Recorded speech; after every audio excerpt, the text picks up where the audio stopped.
우리에게 주신 말씀은 욥기 8장이게 됩니다. 욥기 8장 1절에서 7절까지 말씀을 함께 봉독하겠습니다. 함께 읽겠습니다.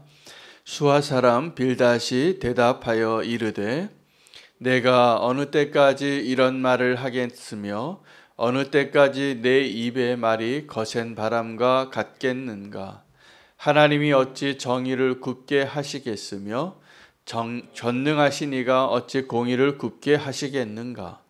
내 자녀들이 주께 죄를 지었으므로 주께서 그들을 그 죄에 버려 두셨나니 내가 만일 하나님을 찾으면 전능하신 이에게 간구하고 또 청결하고 정직하면 반드시 너를 돌보시고 내 의로운 처소를 평안하게 하실 것이라. 내 시작은 미약하였으나 내 나중은 심히 창대하리라. 아멘. 하나님의 말씀입니다. 오늘 본문은 아주 유명한 본문이 되겠습니다. 집에 가보면 또 신방할 때나 가정에 선물을 줄 때 가장 선호하는 성경 문구가 오늘 본문이 되겠습니다. 욥기서 8장 7절 말씀인데 내 시작은 미약하였으나 내 마지막은 창대하리라.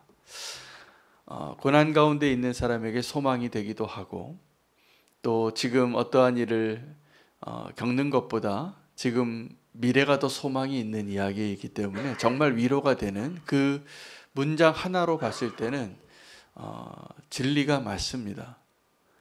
내 시작은 미약하였으나 내 마지막은 창대하리라. 그러나 오늘 욥과 빌닷의 이 대화 가운데 이 본문은 우리가 그렇게 소망하고 우리가 이렇게 선물하고 싶고 또 붙잡고 집에 걸어놓고 싶은 그 한 문장의 그 의미와는 너무나 다른 상황과 의도로 나온 말이기 때문에 똑같은 결론으로 갈지라도 그 욥과 또 빌닷의 대화 가운데 우리의 동일한 실수, 동일한 오해 발견하기를 원합니다. 먼저 빌닷이 입을 열어서 욥에게 이제 말하게 되는데 그 말하게 된 동기는 지금 욥이 어제 본문을 기억하시겠지만 작정하고 불평한 거거든요. 하나님, 내가 고통 때문에 한번 쏟아부어 보겠습니다. 내가 하고 싶은 말 한번 다 해보겠습니다. 그리고 막 하나님께 거센, 오늘 뭐라고 이야기하냐면 거친 바람과 같은 말이라. 거센 바람과 같이 말하고 있는 그 욥의 모습을 보니까 빌닷이 참을 수가 없었습니다. 그래서 한마디 한 겁니다. 일단은 욥의 말의 내용 자기도 모르고 또 욥의 말의 그 표현이 너무나 거치니까 그 이 헤아릴 수 있는 여유가 없는 거죠, 빌닷에게는. 우리가 많은 경우에 그렇지 않습니까? 예수님은 또 하나님은 우리가 기도 가운데 정말 하나님이니까 할 수 있는 이야기들이 있어요. 그래도 하나님 받아주십니다. 그 마음의 중심을 아시니까. 욥이 지금 그렇게 하나님께 거친 말을 하는 이유는 그가 의롭게 살았거든요. 그리고 지금 이 고난을 이해할 수 없으니까 하나님에게라도 좀 질문하고 싶은 겁니다. 여러분, 질문한다는 것은 우리의 삶에 굉장히 중요한 행위입니다. 그래서 우리의 그 질문을 찾기 위하여 우리 인생이 나아가는 거거든요. 그런데 하나님의 말씀 앞에 또 하나님이 행하신 일 앞에 또 이 상황 앞에 질문한다는 것은 어떤 의미냐 하면 동의할 수 없답니다. 하나님 왜요? 라고 질문하고 있는 거거든요. 맞지요? 지금 욥이 이게 이해가 되겠습니까? 그 가장 의롭게 살았던 사람, 하나님께서 에녹같이 데려가셔도 나 너와 함께 동행하고 싶다. 너 같은 사람이 어디 있냐. 그래도 모자랄 판에 그렇게 하나님을 경외하고 하나님과 동행했던 그 욥에게 말할 수 없는, 이 세상 사람들이 비교할 수 없는 고난을 사탄에게 허락하셔서 그가 그 일을 행하도록 목숨만은 건들지 말게 하고. 여러분, 고난 가운데 우리에게 하나님께서 믿는 자들에게 주시는 고난의 의미는 그 목숨을 붙잡고 계시면서 허락하신 이해할 수 없는 상황과 아픔과 고통입니다. 거센 말이 나왔습니다. 그때 아마 후회했을 거예요. 욥도 그렇게 말 다 쏟아놓고, 아니면 또 욥이 그 쏟아놓은 말 때문에 조금 살만했을지도 모르겠습니다. 이 압력이 너무 높으니까 이렇게 한번 김을 다 빼는 거죠. 그런 것도 필요하다고 심리학자들이 이야기하더라고요. 분명히 의미가 있습니다. 그런데 그 거센 말을 하고 있는 욥을 향하여 이제 빌닷이 성급한 결론 두 가지를 내리고 있습니다. 첫 번째는 그 욥의 말을 들어보지 않고 욥의 태도를 보고 욥을 판단한 겁니다. 어떻게 판단하냐 하면, 야, 네가 질문하고 지금 이렇게 거센 말을 하는 거를 보니까 네가 의롭구나 아직도. 그리고 이렇게 결론을 내립니다. 지금 나도 이해가 안 된다. 네가 지금 이렇게 고난 가운데 있는 게. 그런데 우리가 같이 이 해답을, 원인을 찾으려고 하는데, 설마 너의 지금 이 고난이, 그 고난의 원인이, 이유가 하나님께 있겠느냐? 네가 잘못한 게 있다. 이게 빌닷의 결론입니다. 그리고 하지 말아야 할 말까지 하는 겁니다. 어떤 거냐 하면, 지금 자식이 죽었는데, 다 죽었거든요, 10명이. 그 자식이 죽은 그 아버지 앞에서 그 아내도 하나님 저주하고 죽으라고 떠나서 홀로 남은 비참한 인생, 비참한 가운데 가장 비참한 그 욥에게 뭐라고 얘기하냐면, 그 네 아들들이, 네 자녀들이 하나님 몰래 지은 죄가 있으니까 죽은 거라. 여러분, 우리가 싸울 때도 금기사항이 있습니다. 뭐냐 하면 부모 욕하면 안 됩니다. 이게 막 싸울 때 그 사람이 섭섭한 게 있고, 뭐 멱살을 잡아도 지금 너와 나 사이의 문제로 싸워야지. 그 사람의 문제를 이야기하면서 부모까지 이야기하는 거는 심한 거예요. 그럼 정말 더 화납니다. 그런데 지금 이유를 알 수 없는 비극으로 자녀를 잃은 아버지에게 지금 자녀를 저주하고 있는 거예요. 빌닷이 지금 이 거센 말을 하고 있는 이 욥의 모습을 보니까, 그건 네가 정말 문제가 있다. 지금 이 고난은 나도 지금 찾고 싶었는데, 왜냐하면 네가 의로운 사람이었으니까, 하나님 앞에 그렇게 의롭게 살았던 사람이었으니까 나도 이해를 못하겠는데, 이제 네가 말하는 것을 보니까 하나 분명히 알겠는데 문제는 너다. 이것이 빌닷이 성급하게 내린 결론 첫 번째입니다. 그렇게 말을 해놓고 보니까 이 빌닷이 이제 수습을 하려고 해요. 하나님은 의로우시기 때문에 이 모든 고난의 원인이 하나님께 있지 않고 너에게 있고, 그리고 자녀의 문제까지 거론하면서 지금 너의 고난과 네가 자녀를 잃은 것도 다 그들의 죄가 있기 때문이다. 물어보지도 못하는 사람들이잖아요. 하나님께서 허락하신 그 재앙 가운데 그냥 어느 날 재난으로 다 잃어버리고 그 곁을 떠난 너무나 마음 아픈 그 자녀의 문제. 원인을 모르죠, 당연히. 그런데 빌닷은 결론을 내려. 이건 너의 죄가 있고 너희 자녀가 죄가 있어서 죽은 것이라. 그리고 회개를 촉구해요.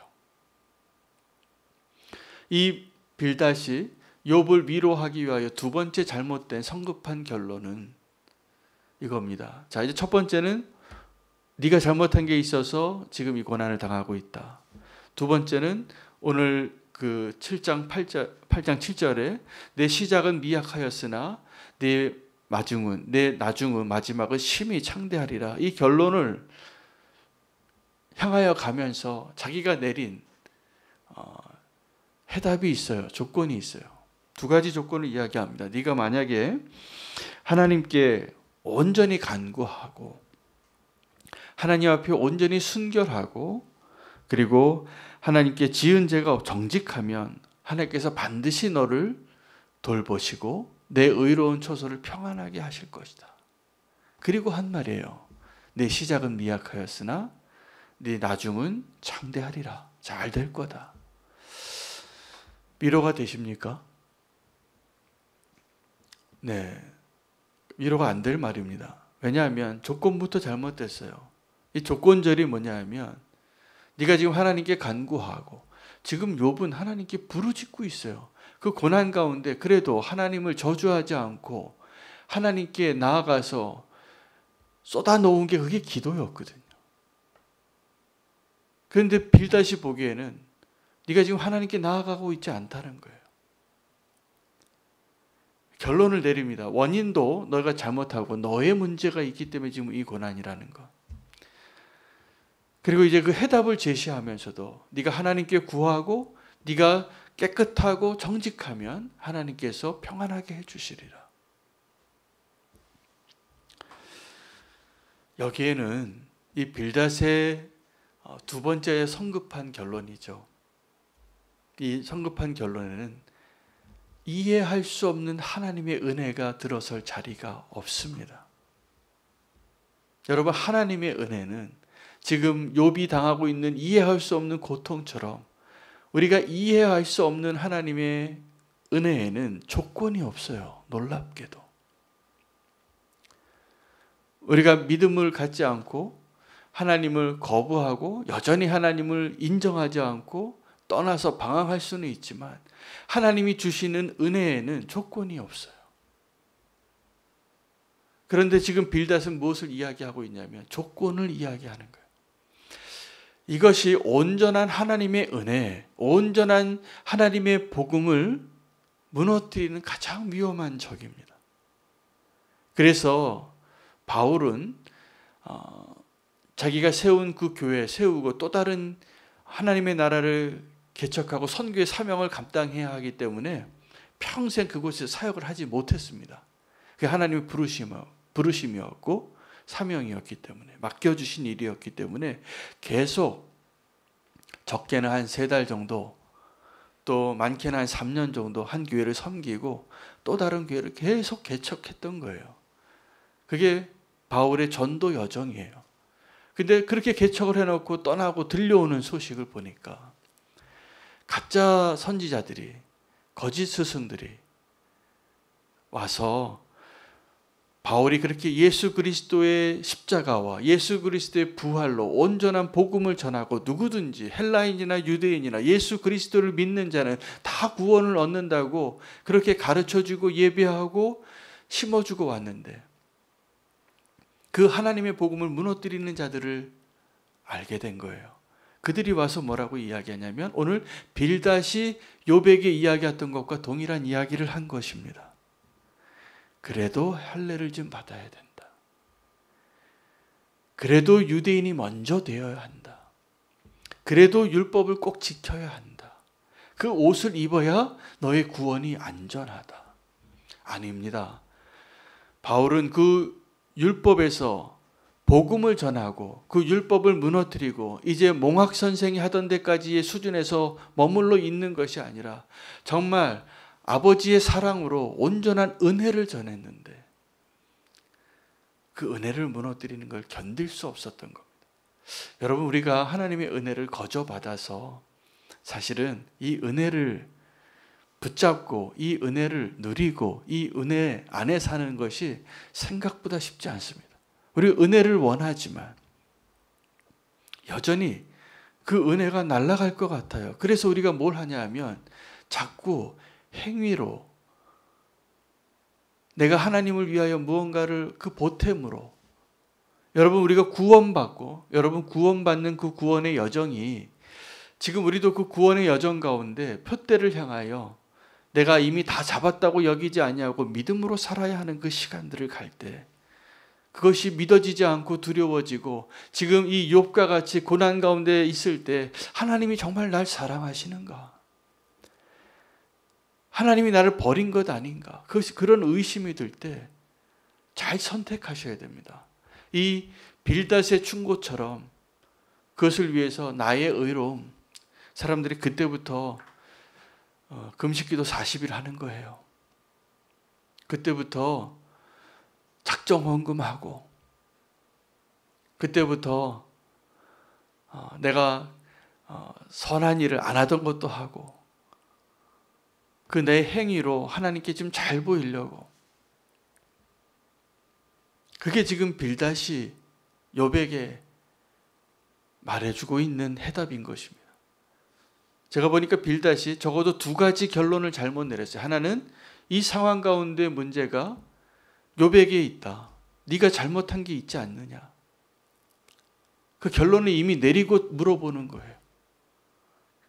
욥은 지금 그 질문을 하면서 그 원인을 찾고 있는 가운데 빌닷은 먼저 결론 내렸습니다. 그리고 하나님의 은혜에 대해서도 먼저 결론을 내리고 비은혜로, 하나님의 은혜가 아닌 것으로 욥에게 충고하고 소망을 주려고 한 이야기예요. 그것이 내 시작은 미약하였으나 나중은 창대하리라요. 우리가 이 빌닷처럼 생각하고 살 때가 얼마나 많은지 모릅니다. 내가 이제 이 선을 행했으니까, 내가 이제 새벽 기도 나왔으니까, 내가 이제 이렇게 큰 헌금을 했으니까, 내가 이렇게 선한 일을 했으니까 하나님이 나를 구원해 주시겠지. 나를 특별하게 여겨 주시겠지. 여러분이 이미 특별하십니다. 이미 특별하세요. 우리가 해야 할 일은 그 은혜 받은 것을 잃어버릴까 봐 두려워서 나의 의로움으로, 나의 행위로 하나님께 나의 선함과 나의 수고와 나의 의로움을 근거로 하나님께 나아가려고 하면 할수록 힘드실 거예요. 그런 마음으로 내가 다른 사람보다 더 많이 헌신하고, 그런 마음으로 내가 다른 사람보다 더 의로워지려고 살아보세요. 별로 행복해지지 않습니다. 왜요? 하나님이 다른 사람을 막 더 축복하고 있거든요.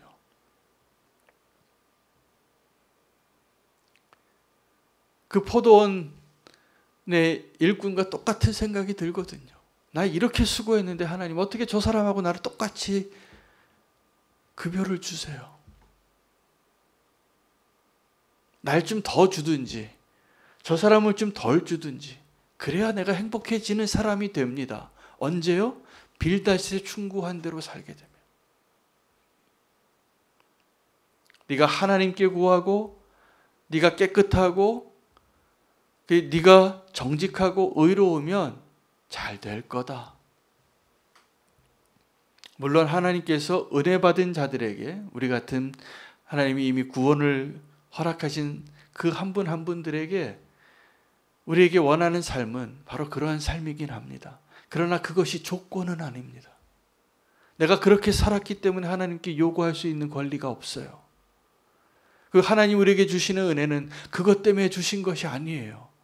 하나님의 감당할 수 없는 사랑 때문에 우리에게 은혜를 주신 것이지.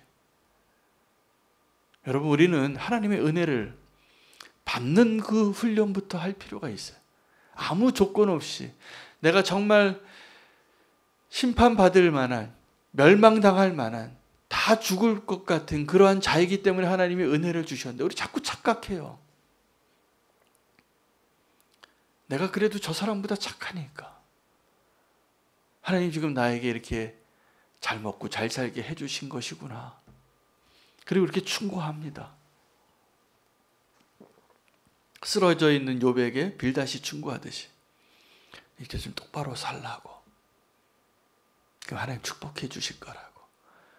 네 시작은 지금, 너 지금 망했지만 나중에 잘 될 거라고. 하나님의 은혜에는요, 이 빌닷의 조건이 없습니다. 그래서 은혜입니다. 그래서 우리가 감사하는 겁니다. 그래서 우리가 하나님의 은혜를 잊을 수 없는 겁니다. 여러분, 만약에 나의 의로움에 근거한 은혜, 오늘 빌닷의 충고대로 살면 그게 이제 보편적인 방정식이에요. 이 세상의 모든 일들의 원인이 있으면 결과가 있고, 내가 선을 행하면 하나님이 축복해 주시고, 내가 하나님을 떠나면 저주받고, 이것이 모세가 율법을 가르쳐 줄 때 이스라엘 12지파를 반으로 나눠서 시내산과 그리심산 안에서 앞에서 선포한 율법이에요. 이 계명을 지키라. 그러면 너와 내 자손이 복을 받고 뭐든지 다 축복하고, 이 계명을 지키지 않으면, 순종하지 않으면 네가 네 자손이 다 저주받을 거다. 여러분, 이게 몽학선생이거든요. 하나님의 백성을, 물론 그 율법이 하나도 틀린 말이 아닙니다. 그 지키는 것이 축복이 맞습니다. 예수 그리스도는 그 율법을 완성하기 위해 오신 거죠.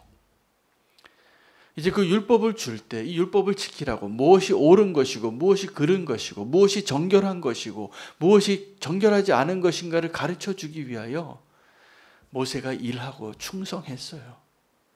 그리고 그 애굽에서 노예로 살던 자들, 이제 하나님의 백성으로 만들어져 가는 가운데 의로운 백성이 되어야 하니까 그 율법으로 그들을 그렇게 인도하셨지만, 그들을 정말 약속의 땅으로 온전히 인도하기 위한 하나님의 은혜는 오늘 이 빌닷이 이야기하고 있는 그 해답으로는 갈 수 없는 나라입니다. 여러분, 그래서 이 문장 하나의 정의는 맞아요. 내 시작은 미약하였으나 네 나중은 창대하리라. 그러나 그 시작에 있어서 그 조건이 나의 의로움과 나의 행위로 나중에 창대해지는 것에는 은혜가 없어요. 그거는 이 세상의 모든 종교에서 하는 다 똑같은 결론이에요. 착하게 살면 복 받는다. 권선징악. 물론 하나님은 그 원리대로 운행하시는 분이시지만, 지금 저와 여러분이 붙잡아야 될 것은 그 권선징악을 뛰어넘는 하나님의 은혜입니다. 하나님의 은혜예요. 시작보다 마지막에 중요한 것이 맞습니다. 하나님께서 그 마지막의 결론을 아름답게 하시려고 예수 그리스도를 이 땅에 보내시고 십자가에서 죽게 하시고 부활하게 하시고 그리고 승천하셔서 그 예수 그리스도를 믿고 그 길을 온전히 따라가는 자들에게는 이 욥과 같은, 지옥과 같은 현실에서 고통을 벗어날 수 없는, 채워지지 않는 그 갈망들, 그러한 삶 가운데 있는 저와 여러분을 구원해 주시겠다고 마지막을 아름답게 하십니다. 여러분, 성도의 삶은 오늘 이 빌닷의 충고처럼 내 시작은 미약하였으나 내 나중은 창대하리라, 이 소망으로 사는 게 믿는 자의 삶입니다. 지금 이 땅에서의 삶은 우리가 여전히 고난 가운데 있는 것 같고, 문제가 있고 아픔이 있고 이해할 수 없는 하나님의 저주 같은 현실이 있을지라도 하나님 우리에게 약속하신 것들, 내가 다시 오리라, 영원한 생명을 주리라, 우리 함께 왕노릇하자, 그날을 소망하는 겁니다. 그래서 이 땅에서의 삶에 여러분, 이제 우리의 모든 것을 다 거는 것은 정말 바보 중에 바보 같은 일이에요. 우리가 믿는 자라면. 이제 우리가 이 땅에서 해야 할 일은 보화를 사기 위하여 이 땅의 것을 다 파는 거예요. 그 천국을 사십시오. 여러분, 이 땅에서 빌닷이 말했던 것처럼 하나님께 구하고 하나님께 의롭게 살고 정직하고 순결하면 너에게 복 주시리라. 맞는 이야기인 것 같지만 위로가 되지 않고, 또 하나님이 정말 우리에게 주시고자 하는 하나님의 은혜와는 전혀 다른 이야기예요. 빌닷의 그 성급한 결론을 보면서 우리가 얼마나 하나님의 진리를 성급하게 결론 내리고 위로가 되지 않는 위로를 하고 있고, 진실이 아닌 결론을 빨리 내리고 있지 않나 깨닫게 되시기를 축복합니다.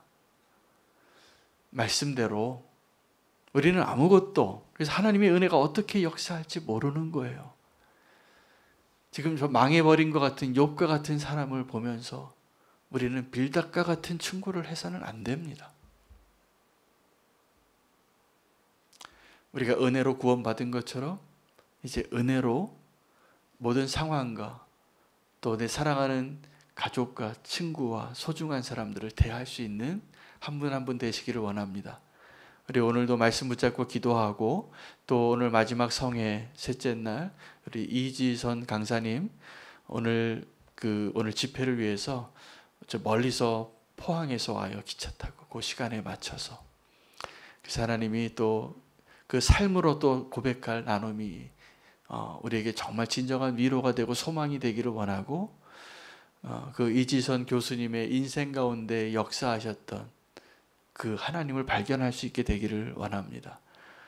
어저께 우리 고직한 선교사님이 정말 그 짧은 시간에 그 한 40년 동안 경험했던 그 이해할 수 없는 욥과 같은 욥의 이야기를 하신 거예요. 사실은 그 신학적인 해답을 찾았던 그 결론 우리가 쉽게 들었지만 그 결론 내리는 게 쉽지 않습니다. 그걸 통과해 본 사람만 얻는 결론이에요. 그래서 제가 어저께 그 집회에서 말씀을 들으면서 너무 감사했어요. 그리고 부럽더라고요. 저분은 지금 그 이해할 수 없는 고난에 대한 신학적인 답을 찾으셨구나. 여러분 그것을 그냥 알 수 있는 게 아니고요. 그 고난을 통과해 본 사람이 아는 거예요. 그 또 한 명의 증인 오늘 저녁에 오십니다. 그 이지선 교수님 이전에 제가 그 이야기를 제가 들었던 것을 기억해요. 오늘도 그 얘기 할지 모르겠어요. 완전히 인생이 바뀌었는데 그 사고로 이제는 돌아가고 싶지 않다는 거예요. 여러분이 그러한 사고로 모든 걸 잃어버리고 장애인이 됐는데 꿈이 뭡니까? 이전에 정상으로 되어지는 삶을 사는 겁니까? 아니요. 천국 소망으로 사는 거예요. 이 땅에서의 삶이 완전히 바뀔 수 있는 거예요. 여러분 성도의 구원과 믿음이 바로 그겁니다. 그것이 우리의 삶이 소중한 이유입니다. 오늘 이 주제 하나 가지고 또 한 번의 하나님의 은혜의 자리로 우리가 함께 나아가겠습니다. 그 자리에서 기도하고 우리에게 누군가는 저주받은 삶과 같이 여겨지는 그 삶이 얼마나 소중한 삶인지를 발견하고 붙잡을 수 있는 그 하루가 될 수 있도록 우리가 오래 기도했는데 이제 열매 맺는 오늘 마지막 저녁이 되겠습니다. 오늘 말씀 붙잡고 시작보다 더 중요한 마지막 가운데 하나님 주시는 그 은혜 붙잡으시기를 바랍니다. 그리고 오늘 집회를 위해서 함께 주의 이름 부르고 기도하겠습니다. 주여 하나님 오늘도 주님 앞에 나아가며 하나님 내가 다 알지 못하고 이해하지 못하는 상황 가운데 하나님 빌닷과 같이 너무나 빠른 결론을 내리고 누군가를 정죄하고 그 문제가 너에게 있다라고 하나님 그렇게 고백하며 하나님 그것을 위로라고 말했던 우리의 어리석은 모습을 회개합니다. 하나님 지금도 하나님의 은혜와 또 하나님의 고난을 다 이해할 수 없고 그 징계 가운데 있을 때 또 하나님의 은혜를 사모하는 자가 되기를 원합니다. 다윗과 같이 하나님 내가 하나님께 나의 잘못으로 하나님이 심판하시는 자리에 있을지라도 하나님의